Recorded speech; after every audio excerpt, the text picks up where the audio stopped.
जय जय श्री राधे सीताराम जी। ओम का उच्चारण महिलाओं को करना चाहिए या नहीं करना चाहिए, ये भी कई बार एक बड़ा सवाल लोग पूछते हैं। तो अपनी अलग अलग धारणाएं मान्यताएं हैं। हमारी तरफ इधर बोलते हैं कि ओम को उच्चारण ना करें, बिना ओम लगाए ही मंत्र को पढ़ें। जैसे ओम नमः शिवाय है तो नमः शिवाय बोले महिलाएं, और पुरुष बोल सकते हैं। लेकिन साउथ में देखो, महिलाओं को मैंने देखा है, सभी महिलाएं पुरुष सभी ओम को प्रोनाउंसिएट करते हुए ही कोई मंत्र बोलते हैं। तो अगर ऐसी कोई बहुत ज़्यादा दिक्कत वाली बात होती तो हर जगह मना होता कि ओम को नहीं बोलना है। जो मुझे समझ में आया वैज्ञानिक कारण उसका, क्योंकि ओम को बोलने का जो एक स्वर है, जो तरीका है, वो नाभि से उठता है। आपके नाभि से ओम बोलते हैं। तो अगर बिल्कुल सही तरीके से ओम बोला जाए तो वो महिलाओं को, अगर जिनको की अभी शादी नहीं हुई है, जिनको अभी बच्चा होना बाकी है, या जो गर्भवती हैं, या जो भी अभी महिलाएं अभी वृद्धावस्था को नहीं गई हैं, अभी उनको यूट्रस का उनके अभी कार्य है, अभी उनको बच्चे पैदा करने हैं या इस तरीके की चीज़ें हैं, तो उनको मना करते हैं, क्योंकि नीचे यूट्रस पे जोर पड़ता है पेट पे, तो उसमें कोई दिक्कत ना आ जाए, इसके वजह से मना करते हैं कि ओम नहीं बोलना है। लेकिन सही उच्चारण तो ओम का कोई बोलता ही नहीं है कि सही तरीके से कैसे ओम बोलना चाहिए, क्योंकि ओम आप बोलेंगे ना तो पूरा आपका पेट से ऐसे ओम निकलता है। आप सही से बोलेंगे कभी तो हो सकता है इस वजह से महिलाओं को मना किया हो कि नीचे से उठ के आवाज़ ऊपर आती है तो ओम नहीं बोलें।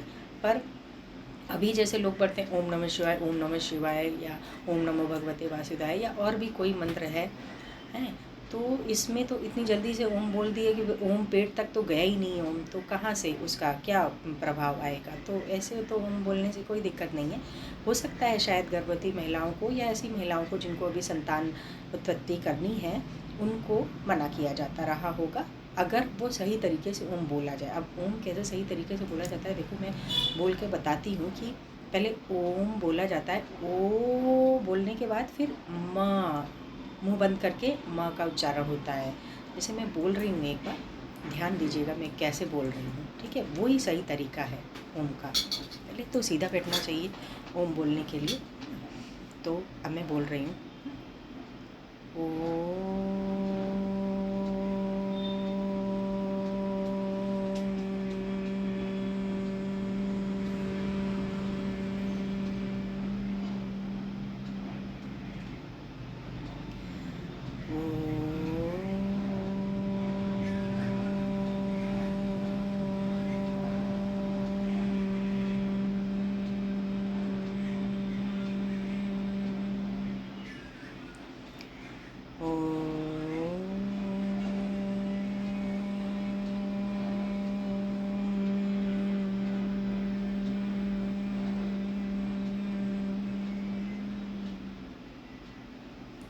सीताराम जी।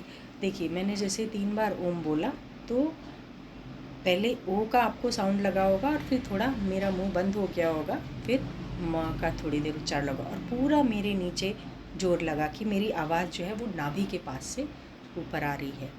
यहाँ से ओम उठा और ऊपर आया ओम।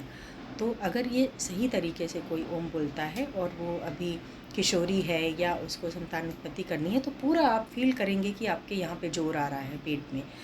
तो हो सकता है इसके लिए मना करते हूँ। लेकिन अगर आपको फिर आप एक की एज हो गई है और अब आप को संतान उत्पत्ति नहीं करनी है, या गर्भाशय का उतना ज़्यादा आपको प्रयोग नहीं है, तो आप ओम का उच्चारण कर सकते हैं। और जो आजकल वो फटाफट वाला ओम है वो तो कोई भी कर सकता है, उसमें कोई दिक्कत नहीं है। तो मेरे कहने का मतलब यही था कि शायद ओम अगर सही तरीके से बोला जाए तो पूरा पेट से आवाज़ आती है, नाभि से आवाज़ आती है, तो हो सकता है इसके लिए लोग मना करते होंगे। पर वैसे ओम के उच्चारण से फ़ायदा ही है, कोई ऐसा नुकसान नहीं है। ये मेरी एक सोच है कि शायद ऐसा होता हो, क्योंकि पूरा पेट से आती है आवाज़। बाकी महिलाएं भी ओम का उच्चारण कर सकती हैं, ध्यान साधना में ओम का उच्चारण किया जा सकता है।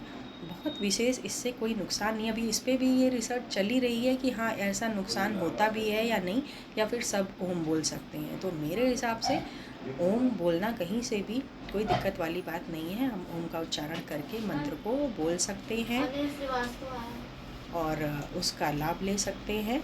तो आप लोग ओम को जैसे हमने बताया